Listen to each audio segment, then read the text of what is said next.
ఇదంతా నేనెందుకు చేస్తున్నానో అది సాగర్కి నేను ఎలా చెప్పాలి?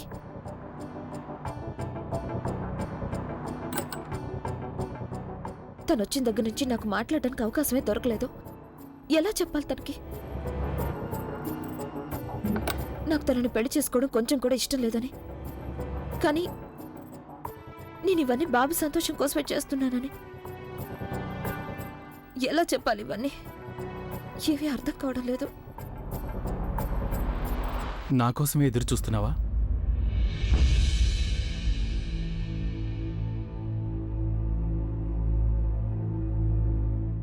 సాగర్, అదే నేను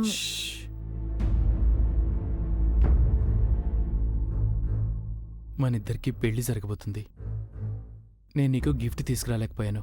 చెప్పు, ఏం కావాలి నీకు? సాగర్, నేను ఒక ముఖ్యమైన విషయం మాట్లాడాలి. నువ్వు నాతో మాట్లాడేవు కదా గంగా. ఇంత పెద్ద విషయం అందరి ముందు చెప్పేశావు. నువ్వు నన్ను పెళ్లి చేసుకోవడానికి సిద్ధంగా ఉన్నావని నమ్మలేకపోతున్నాను నేను. ఇంత చక్కగా అబద్ధాలు చెప్పడం మొదలుపెట్టావు. ఎవరూ కనిపెట్టలేకపోయారు. సాగర్, నీకు తెలుసుగా నేను ఈ పెళ్లిని నాన్న సంతోషం కోసం చేసుకుంటున్నావు. నీకెలా తెలుసా? మమ్మీ చెప్పింది నాకు. హాస్పిటల్ నుండి తను నాకు ఫోన్ చేసింది. మమ్మీ, ఏమైంది? నువ్వెందుకు ఏడుస్తున్నావు? సాగర్, నువ్వు త్వరగా ఇక్కడికి వచ్చాయి. మీ నాన్నకి, మా అందరికీ నీ అవసరం ఉంది. నాన్నకేమైంది? ఆయన ఎన్నో రోజులు బ్రతకరు సాగర్. ఆయనకి బ్లడ్ క్యాన్సర్ వచ్చింది. ఇది తెలిసాక నేను ఎలా రాకుండా ఉంటాను?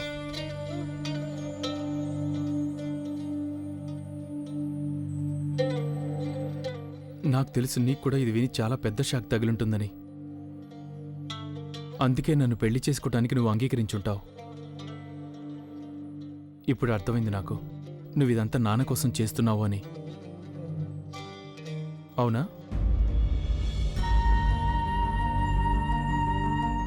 నువ్వు కూడా ఈ పెళ్లి చేసుకోవడానికి ఇందుకే ఒప్పుకున్నావు, ఎందుకంటే నువ్వు బాబు సంతోషాన్ని కోరుకుంటున్నావు. అవునా?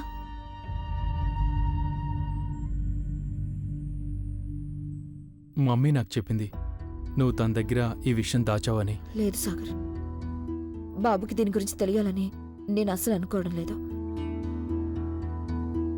ఆయనకి తెలియడానికి వీల్లేదు. అలాగే జరుగుతుంది. ఇక ఈ ఇంట్లో సంతోషాలే ఉంటాయి.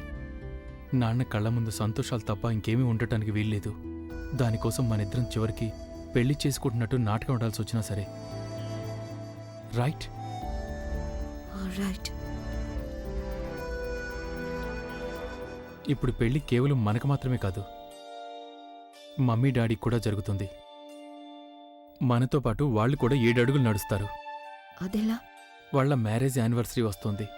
7 ఏళ్ల పాటు ఇద్దరు దూరంగా ఉన్నారు. ఈ మాత్రం సంతోషం అయితే దక్కాల్సిందే కదా.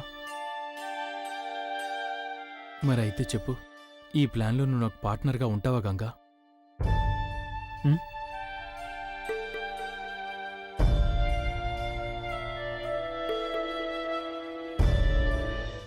గంగా, చెప్పండి బాబు గారు. కరుణకు గది ఏర్పాటు చేయి. రా కరుణ.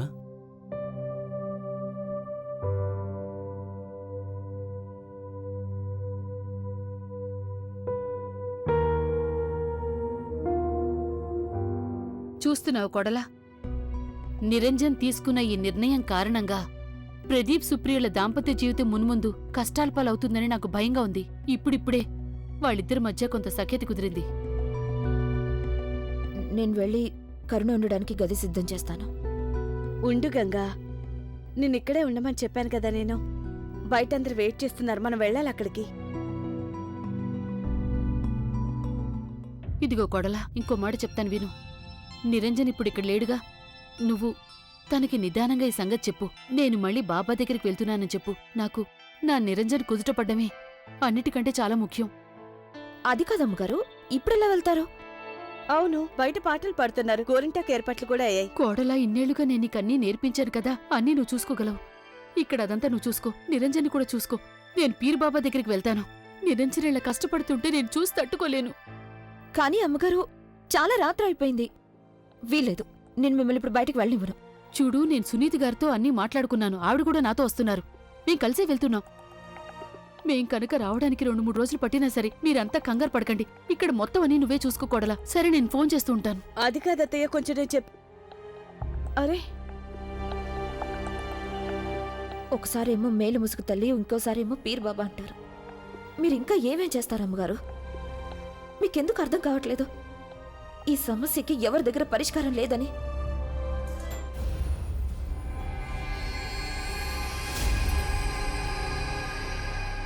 ఇంత ఆలస్యం ఎందుకు చేస్తున్నారు? ఆ గంగ చేతికి గోరంటకొక్కసారి అంటిందంటే చాలు, దాంతో పని పూర్తయిపోతుంది.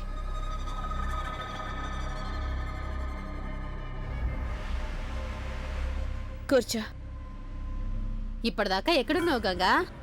రా, త్వరగా వచ్చి మెహందీ పెట్టించుకో. ఇన్ని కష్టాలు పడిన తర్వాత గంగాసాగర్ జీవితాల్లోకి సంతోషాలు రాబోతున్నాయి. భగవంతుడా, అంతా సవ్యంగా జరిగేలా చూడు. చిన్నమ్మగారు, ఆ? రేపు మీకు కూడా పెళ్లి జరుగుతుంది కదా, మీరు కూడా ఇవాళ మాతో పాటు గోరింటాకు పెట్టించుకోండి. రండి. ముందు నువ్వు పెట్టించుకో, ఆ తర్వాత నేను. పోనీలే, ఇది మంచికే. ఒకే దెబ్బకి 2 పిట్టలు. గంగ చేతులకు పట్టే గతే మాధవి చేతులకు కూడా పడుతుంది.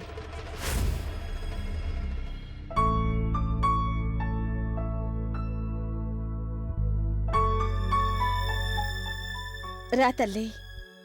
గంగక్క, మీరు కొంచెం అక్కడ కూర్చోండి. గోరింటాకు పెట్టాలంటే ముందుగా మీ చేతులకి నూనె పోయాలి.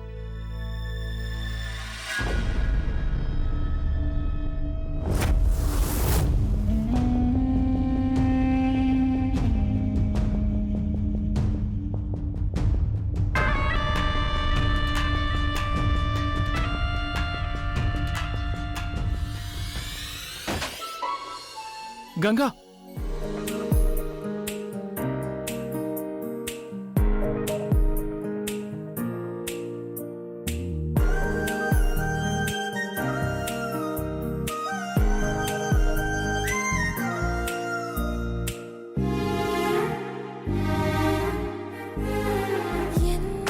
చిత్రం కదా, ఒక చూపుకే ఒరిగిపోయా.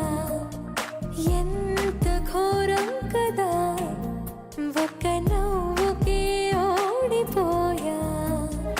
తప్పు ఒప్పు ఆలోచించే వీలే లేదాయి, తప్పనిసరిగా తెప్పను ముచ్చే ప్రేమే వరదాయి. ఈ ముప్పును తప్పుకుపోయే వేరే దారే కనపడదాయి. ఎంత చిత్రం కదా, ఒక చూపుకే ఒరిగిపోయా.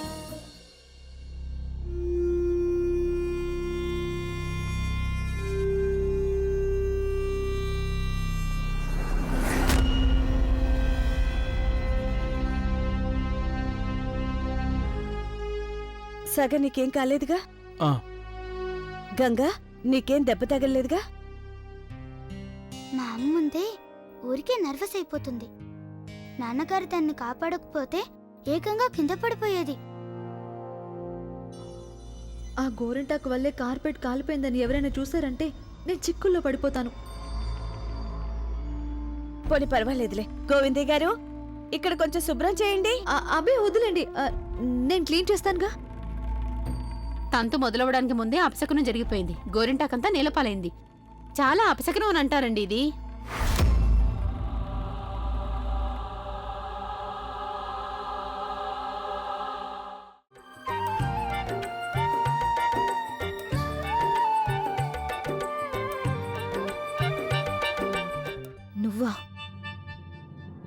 నువ్వసలు